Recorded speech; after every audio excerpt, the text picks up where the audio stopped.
Dando continuidade ao dia de hoje, eu tenho a alegria de chamar alguém que vai falar sobre aquilo que a gente não quer ouvir, mas que precisa entender, que é um cirurgião local com muita experiência na doença inflamatória intestinal, foi recomendado por colegas queridos, experientes daqui, não só pelo querido da ABCD, que eu acabei de dizer, que é o Zé, mas também pela rainha de Teresina, que é a doutora Jocely, que é o doutor Rafael Correa Lima.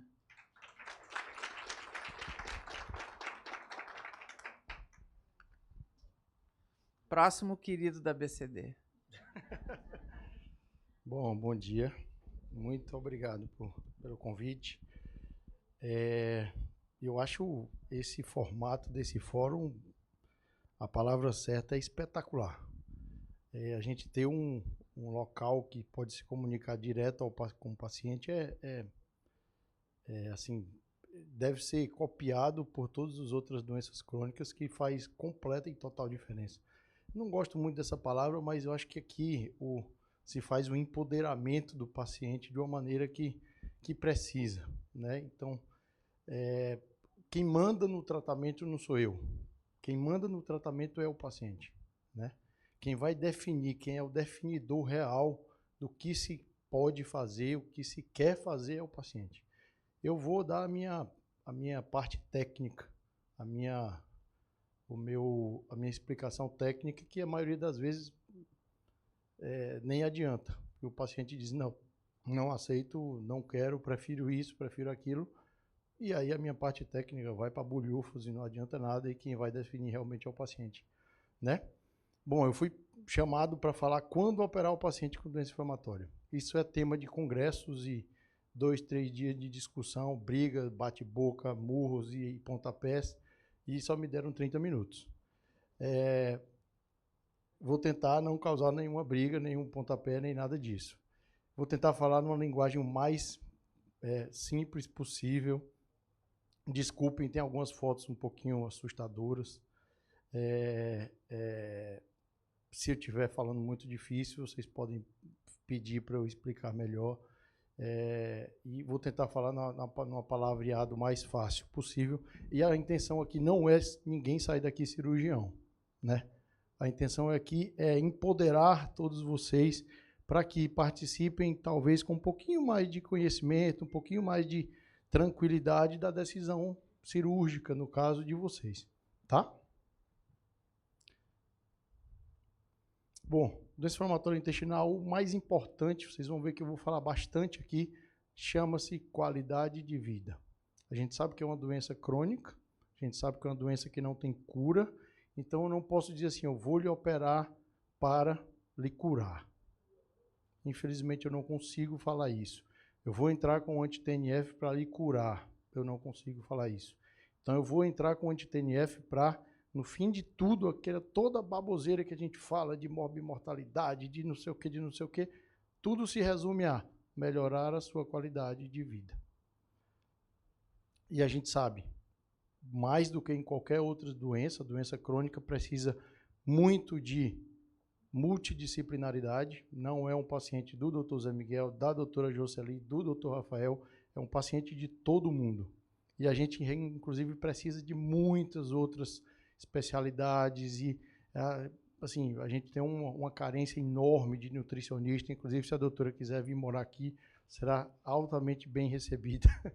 A gente tem um problema gravíssimo de falta de nutricionistas, de enfermagem, enfim, de médicos, muitos que precisam para abranger todo o Piauí. Bom, falando em termos de cirurgia propriamente dito, 50% dos pacientes com doença de Crohn especificamente vão precisar de algum tipo de cirurgia alguma hora na vida.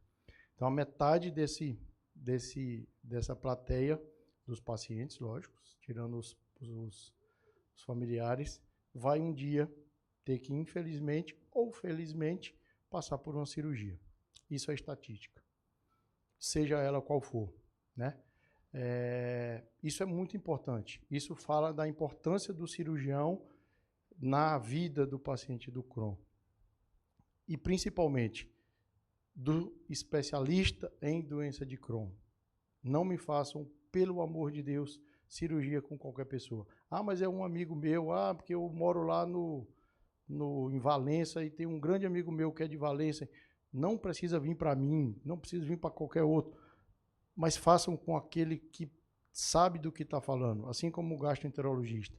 Não vão para qualquer clínico geral, PSF, e tratem como, não, é só dar uma mesalazina que você fica bem. Não é. São pacientes bem complexos que precisam ser tratados com a complexidade que exigem. E principalmente, como eu falei, vocês são donos do tratamento. Vocês precisam saber exatamente o que está acontecendo, precisam saber exatamente o que querem fazer, qual o objetivo exato de cada passo daquela jornada que a doutora Marta falou. Bom, vamos entrar especificamente na aula. Vou tentar falar um pouquinho quando operar, conduta nas urgências, pré-operatório, que tem de diferente das outras cirurgias, como operar algumas coisas e o que é que eu preciso fazer no pós-operatório. Lembrando, ninguém vai sair daqui cirurgião. A gente vai tentar dar uma pincelada em cada área dessa para que vocês sejam mais empoderados. Vou falar muito essa palavra hoje, pelo visto. Em termos de pré-operatório, 3 pontos bem importantes. Desnutrição. Desnutrição, para mim, é o ponto mais importante. São pacientes com doença crônica, são pacientes com albuminas geralmente baixíssimas. Nós operamos recentemente um paciente, doutora Jocely, com albumina abaixo de 2. Eu estava me tremendo, desesperado. Ele ficou 21 dias internado, fazendo terapia nutricional. Graças a Deus, deu tudo certo. A desnutrição aumenta sensivelmente a mortalidade, o índice de necessidade de ostomias e o índice de complicações gerais do paciente com Crohn. Então, o paciente desnutrido, que é, infelizmente, a rotina do paciente com Crohn, ele me atrapalha muito nos resultados cirúrgicos. Por isso é que eu tenho que ter uma tranquilidade muito grande para saber a hora exata de operar. Às vezes, não, deixa para depois, porque ele vai melhorar nutricionalmente. Vai piorar. Se a doença dele estiver muito ativa, vai piorar. Então, ele vai desnutrir mais ainda. Então, ao invés de eu esperar muito, então, por isso é que é difícil. Por isso é que realmente não é muito fácil. E por que é que acontece isso? Porque a nossa proteína, a nossa albumina, ela é o cimento. Eu sempre digo para meus pacientes, para tentar fazer um paralelo, não adianta eu colocar um tijolo lá em cima do outro, porque a parede vai cair. Então não adianta eu fazer uma cirurgia e colar uma alça na outra, um intestino no outro. Se não tiver o cimento para colar, cicatrizar, aquilo vai abrir. Então quem vai realmente grudar o intestino no outro não é o Rafael, é você, é o paciente. Então eu preciso do cimento do paciente. E o cimento é o quê? Proteína. Quem é desnutrido não tem proteína. Esse é o problema da desnutrição. Então a gente quer, enfim, trocando em miúdos, tirar o paciente da fase catabólica e trazer para a fase anabólica, no anabolismo. O catabolismo do paciente com Crohn é que me traz o problema. Ele está gastando energia, ele está perdendo energia só em existir. Como que eu vou fazer uma cirurgia no paciente que já está gastando energia? Por isso que eu tenho que tirar o paciente dessa reação catabólica. Como? Terapia nutricional. Complementos por via oral. Todo mundo aqui provavelmente já tomou Nutren, já tomou modo LEN, já tomou todos os módulos da vida aí, a gente já faz. E no pré-operatório a gente faz outros ainda mais específicos para pré-operatório. Às vezes é necessário dieta enteral, sim. Esse paciente mesmo que a gente operou ficou 21 dias internados com dieta enteral e parenteral, de tão desnutrido que ele estava. Então, às vezes é necessário a gente aumentar ainda um pouquinho mais essa terapia nutricional para que a gente tenha um resultado um pouquinho melhor. 1% de melhora já é um ganho extraordinário numa cirurgia tão complexa como a gente está falando. Outro detalhe, não tão pequeno, mas gigante, é o corticoide. Muitos de vocês usam corticoides cronicamente. O corticoide é a melhor e a pior droga já criada na humanidade. Ele serve para tudo e, ao mesmo tempo, atrapalha tudo. Às vezes é muito fácil dizer, não, tira o corticoide. Tá, e se eu não puder tirar o corticoide? E agora, José? Esse é o problema. Então, corticoides, quando são tomados mais de 20 miligramas por mais de 6 semanas, eles já trazem uma diminuição, um aumento nas complicações pós-operatórias, um maior índice de necessidade de ostomias e um maior índice de perda de anastomose. Por isso é que a gente pede para tirar o corticoide antes das cirurgias, porque ele faz uma complicação. Quando pode. Quando não pode, a gente tem que fazer do mesmo jeito. O outro problema é a sepse abdominal. Sepse abdominal significa o quê? Infecções abdominais. Então, eu operar um paciente em vigência de uma infecção abdominal muito grande, aquilo piora muito os meus resultados. Eu vou falar bastante já sobre urgências. Então, assim, eu operar em vigência de uma infecção importante vai aumentar a mortalidade em todos os cenários, o índice de necessidade de ostomias, o índice de conversão. A gente sabe que 90% a gente faz das cirurgias hoje aqui, mais do que isso, pelo menos a gente tenta fazer videolaparoscopia por vídeo, por laser, seja como vocês gostam de chamar. Isso aumenta a minha dificuldade na cirurgia e aumenta a taxa de conversão. Então, às vezes, eu tenho que transformar e abrir a barriga porque a vigência da infecção está tão grande que eu tenho que converter. E aumenta, uma das coisas mais preocupantes para nós, é o comprimento da ressecção. Você viu, o doutor Zé Miguel falou agora há pouco, você tira 20, 30, 40, 50 centímetros. Às vezes, quando eu opero numa fase muito aguda, eu tenho que tirar 60, 70 centímetros. Se eu esperar um pouquinho, eu consigo tirar 20, 30 centímetros. Isso faz uma diferença a longo prazo gigantesca. Qual é a solução, então, Rafael? A solução é, quando possível, resolver clinicamente ou não invasivamente o caso e fazer uma cirurgia num segundo tempo. Lógico, eu estou falando de quando possível.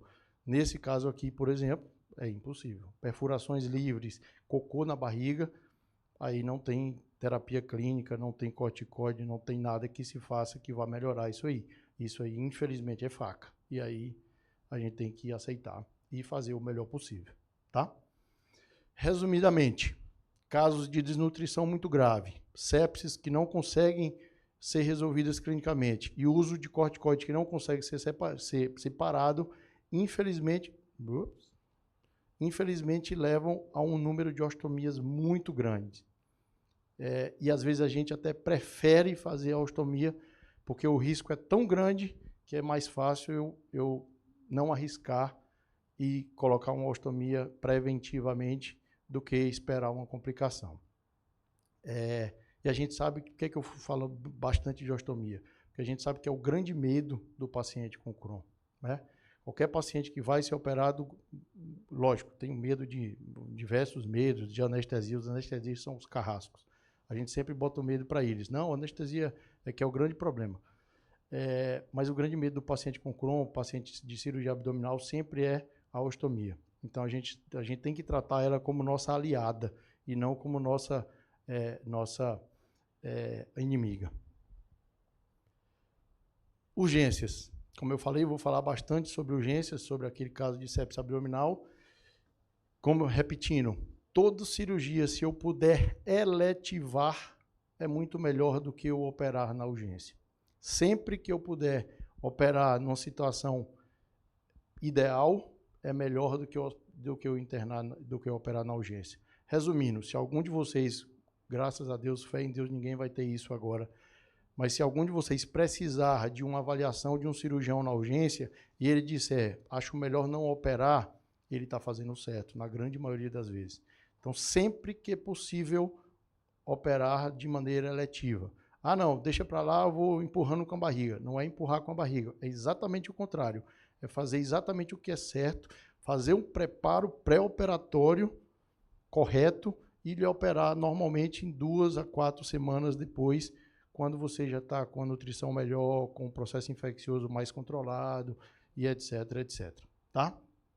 Os casos mais comuns, que são os casos de abscesso intracavitário, que tem uma perfuração bloqueada, que faz um abscesso com pus e etc., a gente tenta, sempre que possível, fazer uma drenagem. Você está vendo aqui um dreninho, você fazer uma drenagem guiada por ultrassom ou guiada por tomografia, que aquilo vai esfriar o processo, vai deixar você melhor, vai tirar aquela sepse abdominal e em grande maioria das casos vai deixar a gente fazer uma cirurgia eletiva com 4, 6 semanas, com uma condição muito mais estável, muito mais tranquila, vai me permitir fazer uma anastomose, vai me permitir evitar uma ostomia para o paciente, tá? Sempre que a gente fala de deixar para depois, mas sempre em vigilância completa. Eu não vou passar um cipro e um flagilzinho e mandar você para casa, não. Você vai ficar internado, você vai fazer um antibiótico na veia, vai ficar sendo visto 2, 3 vezes ao dia. Tá melhorando? Vamos seguindo. Tá piorando? Volta. E aí entra no caso da emergência, que aí a gente realmente, infelizmente, não conseguiu evitar. Perfuração livre, como eu falei, que é nesse caso, perfuração livre realmente não tem o que fazer. Perfuração livre, peritonite fecal, peritonite purulenta franca, infelizmente, aí é cirurgia, tá? Quase sempre necessidade de ileostomia, mas são os casos bem mais raros. Graças a Deus, são casos hoje em dia muito mais raros. Suboclusão intestinal, às vezes os pacientes começam o quadro da doença inflamatória com quadros suboclusivos, é uma obstrução literalmente do intestino, do encanamento do corpo. Se você fecha o encanamento, lá ali para trás, vai juntar tudo, né? Então, o paciente chega com o abdômen bem distendido, cheio de gás. Isso aqui a gente chama de níveis hidroaéreos. Quando o paciente tira um raio-x em pé, o líquido desce e o gás sobe. Então, fica com essa imagem bem típica que a gente chama níveis hidroaéreos. Parece vários copinhos cheios de água, a metade de água. O tratamento sempre, quando é suboclusão, é um tratamento inicialmente clínico também. Então, não é errado eu dizer, vamos esperar 48 horas, vamos devagarinho. Tem um amigo nosso aqui que teve lá um dia desse internado com a gente e conseguiu sair e estava desse jeito e saiu e está aqui hoje bonito com a gente sem maiores problemas. Então, o tratamento clínico inicialmente com sonda nasogástrica, com jejum, com hidratação, ele é o indicado. 70%, 80% das vezes ele é resolutivo.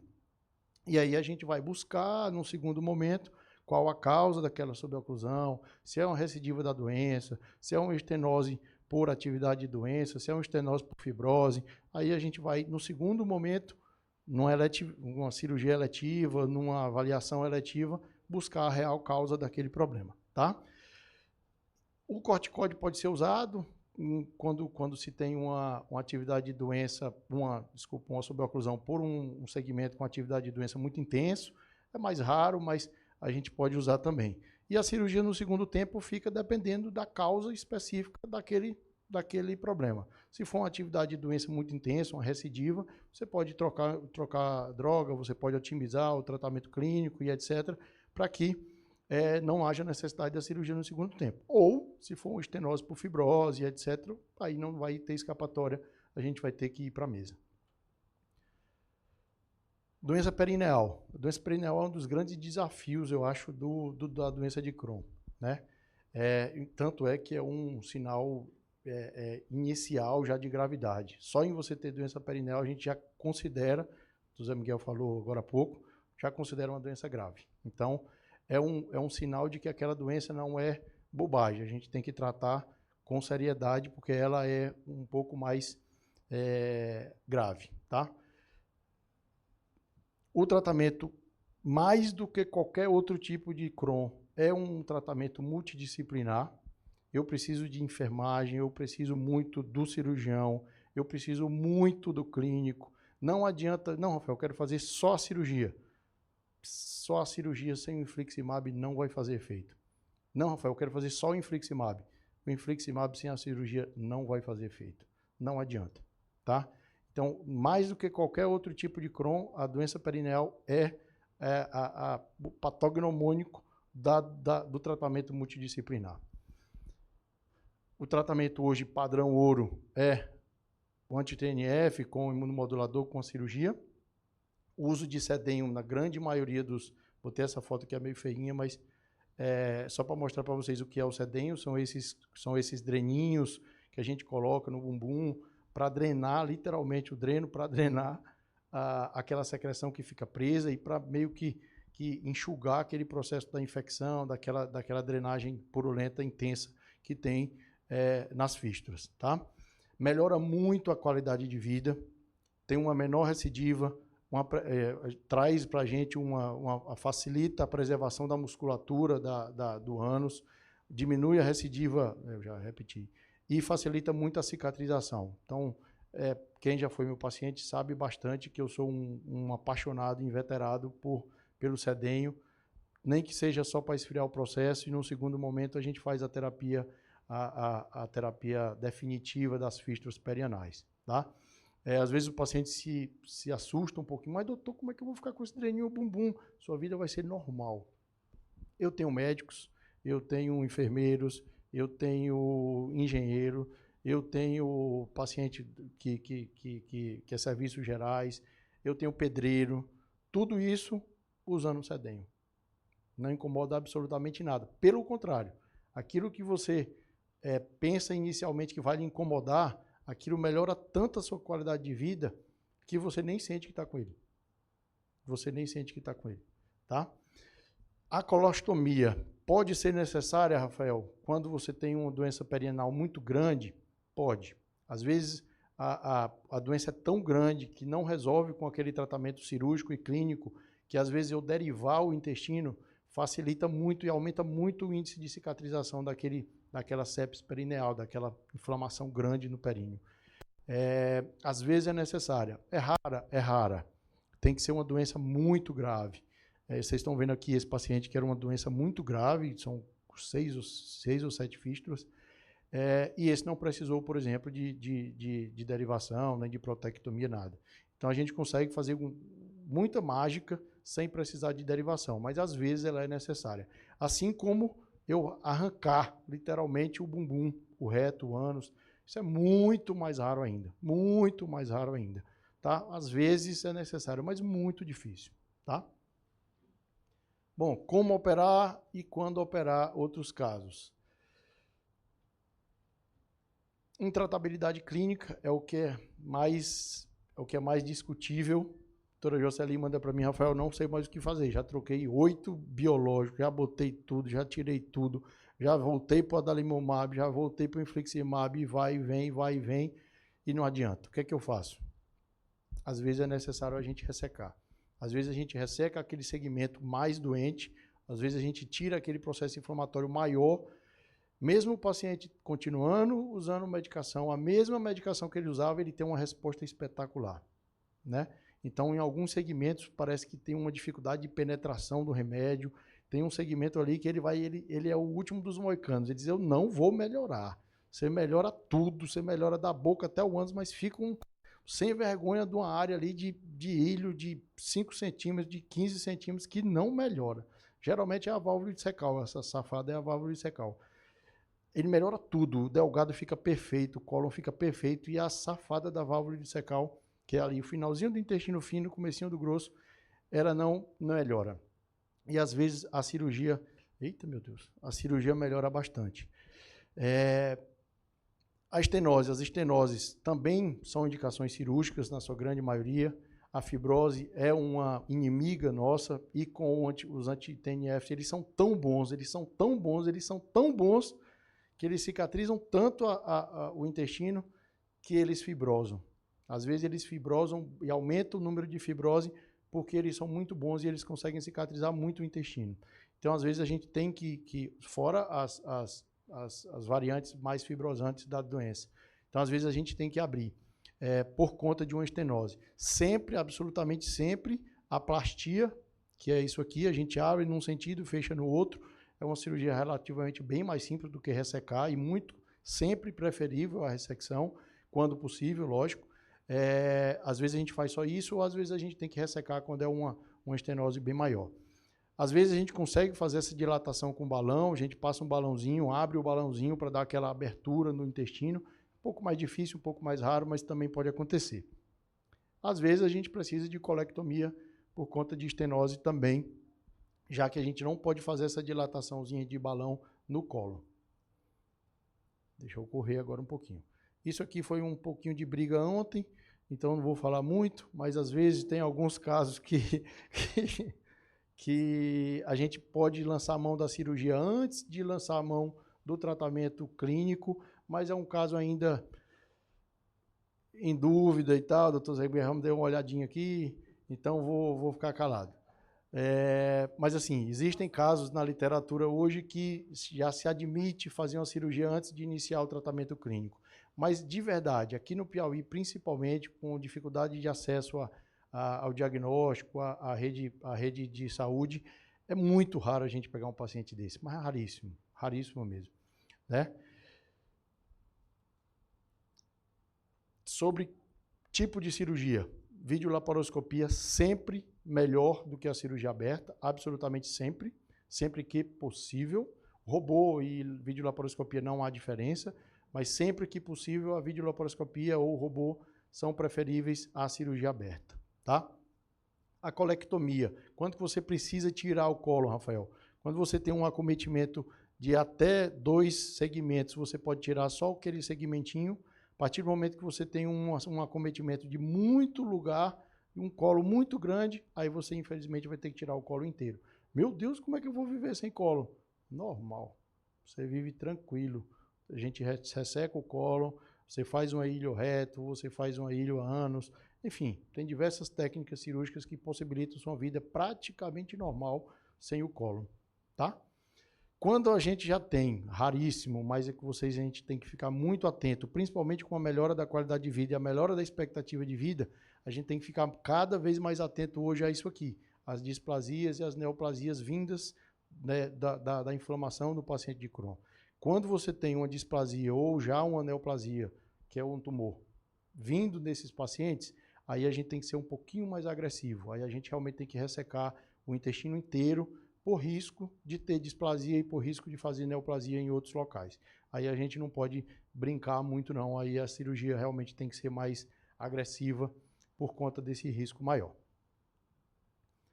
Aqui, como tem muita gente que tem medo e não entende muito o que é uma ostomia, eu fiz só trouxe só alguns tipos de ileostomia e colostomia para vocês entenderem. A ileostomia, que é o mais comum no paciente do Crohn, basicamente é isso. A gente coloca o ilho terminal para fora, que é esse finalzinho do intestino fino, todo o cólon vai ficar excluso, a gente chama, excluído. Não vai passar cocô, não vai passar alimento pelo intestino grosso, porque tudo vai sair aqui, já no finalzinho do intestino fino. Também podemos fazer, por exemplo, uma colostomia de ascendente ou uma colostomia de transverso, tudo que vai ficar dali para frente vai ficar excluído do trânsito. Mesmo que fique lá na barriga. Pode ser que ela fique lá, eu não ressequei, não fiz nada, mas fica lá. Só não vai passar cocô, só não vai passar comida por ele. Mas por quê? Porque vai sair pela colostomia. As mais comuns são a ileostomia, desse ladinho do lado direito, e a colostomia de sigmoide, que é esse aqui, que fica do lado esquerdo. Tá? Às vezes, por uma necessidade, por algum problema, a gente pode colocar em outros locais, mas as mais comuns são essas. Ok? Na retocolite, especificamente, é uma colite, os problemas maiores e as decisões mais difíceis são na colite aguda grave, aquele paciente com retocolite que teve uma colite grave, raro acontecer isso, cada vez mais raro, graças a Deus, porque é uma condição muito grave, é uma condição que o paciente chega bem instável no pronto-socorro, a gente geralmente o clínico se desespera, o clínico que não é especialista, ele se desespera, o cirurgião se desespera porque o cólon tem uma distensão gigantesca ou tem um sangramento profuso. Às vezes a gente troca 2, 3 vezes a volemia do paciente, desesperado, querendo resolver e não resolve. Em até 30% das vezes a gente precisa realmente operar, a gente precisa ressecar o colo inteiro, mas grande parte das vezes, em 70%, é um tratamento clínico. Hoje em dia, nos centros mais especializados, a gente usa o infliximab de urgência, no HU é o mestre maior em fazer isso, a gente já tirou muita gente lá com colite grave com infliximab, mas a gente já também teve que tirar muito cólon por colite aguda grave no HU. Por quê? 30% das vezes, infelizmente, realmente não responde. Mas a cirurgia é espetacular, a resposta à cirurgia é muito boa e o paciente fica normalmente muito bem. E a retocolite ulcerativa refratária, quando realmente não há resposta àquelas medicações, não há resposta ao tratamento convencional, às vezes a gente tem que lançar a mão na cirurgia da retocolite. Como a gente já falou, a retocolite ela é restrita ao cólon, então, às vezes, se eu tirando o cólon inteiro, a retocolite está curada. Teoricamente, a retocolite está curada, mas eu vou ter que tirar o cólon inteiro, né? As opções são colectomia segmentar, quando é uma retocolite bem segmentar mesmo, bem restrita a algum segmento específico do cólon. Então, se tiver um sigmoide com reto muito acometido, eu consigo tirar ali só uma retossigmoidectomia, tiro só o ladinho esquerdo aqui e o paciente fica bem tranquilo, não tem mais tanta atividade de doença. Às vezes, quando é uma pancolite, quando é uma colite mais grave, aí eu tenho que tirar o cólon inteiro, né? Aí a grande dúvida, bolsa ileal ou ileostomia definitiva? Aí é 2, 3, 5 dias de conversa, e vai para o clínico e volta, e vou pensar, e vou conversar com os amigos. Aí é muito de paciente, é individualizado demais essa escolha. Os trabalhos mostram que os pacientes ficam com a qualidade de vida semelhante. Quem fez ileostomia definitiva e quem fez bolsa ileal. O que é a famosa bolsa ileal também? A bolsa ileal é isso aqui. É uma artimanha que foi criada. Basicamente, o reto normal, ele é uma bolsa. Ele é uma bolsa um pouco mais ampla, um pouco mais volumosa. Qual é a função dele? Armazenar as fezes. Ele segura um pouco as fezes para você não ter que ir 5, 8, 10, 15 vezes ao banheiro por dia. Então ele segura. Chegou o cocô lá, ele, não, vou segurar aqui. Aí o reto vai, como ele tem um volume maior, ele vai segurando as fezes. O intestino fino, como o nome já diz, ele é bem fininho. Ele não tem essa capacidade de segurar muitas fezes. Então o que a gente faz? A gente faz uma manobra cirúrgica para aumentar o volume do intestino. A mais usada é essa daqui, a bolsa em J.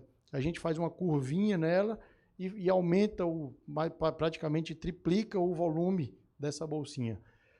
Tem seus prós, tem seus contras. Quem precisar saber de alguma coisa, eu estou à disposição. Mas é uma discussão bem interessante para nós cirurgiões.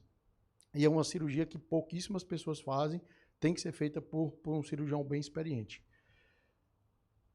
Pós-op. Detalhe do pós-op é profilaxia medicamentosa em pacientes de alto risco. Como eu falei, a cirurgia não cura a doença, a cirurgia controla complicações, controla problemas, mas você, a grande maioria das vezes, em pacientes de alto risco, vai continuar usando o remédio. E geralmente numa condição muito melhor. Profilaxia tromboembólica, então o Crohn, a retocolite, ele tem uma chance maior de formar trombos de eventos tromboembólicos, que é coagulação errada, vamos dizer assim. Então a gente sempre tem que fazer o famoso Clexane, a heparina e etc., por um tempinho um pouquinho mais alongado, porque a doença inflamatória ela tem essa característica maior. E o segmento é a investigação com 6 a 12 meses. Eu vou fazer a cirurgia, eu vou me livrar da colonoscopia. Infelizmente vai não. A colonoscopia, toda aquela chatice, o preparo, e Dr. Rafael com aquela mangueira, vai ser o jeito. Infelizmente, ninguém vai se livrar daquilo, mesmo com a cirurgia, tá? Tô indo, doutora, tô indo, pelo amor de Deus. Bom, agora só agradecer. Esse é um cara que me fez amar a doença inflamatória. Desde 2000 para lá que eu vivia a doença inflamatória com o Dr. Zé Miguel nos primórdios do HU, mas faltava um detalhe, que era a cirurgia. E aí esse cara, Dr. Ediblan, para quem conhece, que foi meu professor lá no Heliópolis, que me fez amar e gostar desse mundo aí de doença inflamatória. A minha equipe, que é que eu geralmente opero, 2 colegas que sempre estão comigo. E essa frase, para mim, ela para a medicina, ela é muito verdadeira, mas para a doença crônica, ela se torna muito mais verdadeira.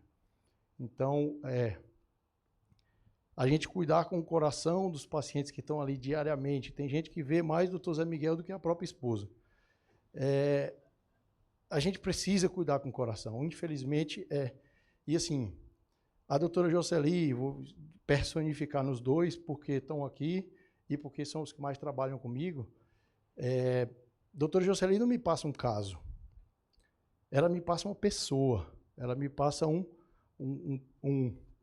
ela me passa um paciente, ela me manda mensagem meia-noite, minha mulher já sabe. Quem é que mandou mensagem? Eu disse, não, a doutora Jocely. Ela já sabe, ela só manda mensagem para a gente à noite. À noite, diga-se 11h30, meia-noite.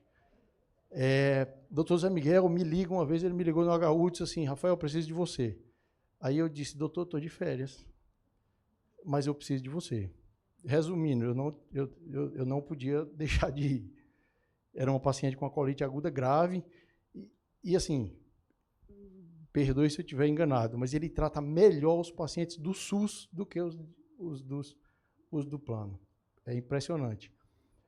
Enfim, por quê? Porque ele gosta? Também, mas ele trata de coração. E isso, para vocês, eu acho que é essencial. Uma hemorroida a gente trata com o coração também, mas o paciente chegou e vai embora e um mês no máximo ele fica em contato comigo e vai embora. Mas assim, o paciente com doença crônica, o paciente com doença inflamatória, que ele precisa ser ouvido, ele precisa ser acalentado, ele precisa ser tratado bem e realmente deixo o meu elogio aos dois aqui, especificamente. A maioria deve ser paciente deles e sabem muito bem do que eu estou falando.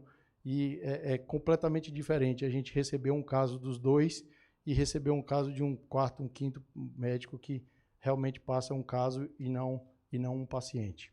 Agradeço demais, estou aqui, eu sou o bicho-papão do dia, eu que represento o que todo mundo mais teme, né, que é o cirurgião, mas estou como ajudante e não como inimigo. Muito obrigado pela atenção.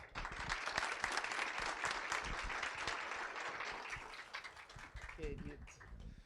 Obrigado, Rafael. Muito obrigado. Vocês vejam que existe muito o que fazer, existe muita esperança. Essa é a nossa função também, dividir esperanças.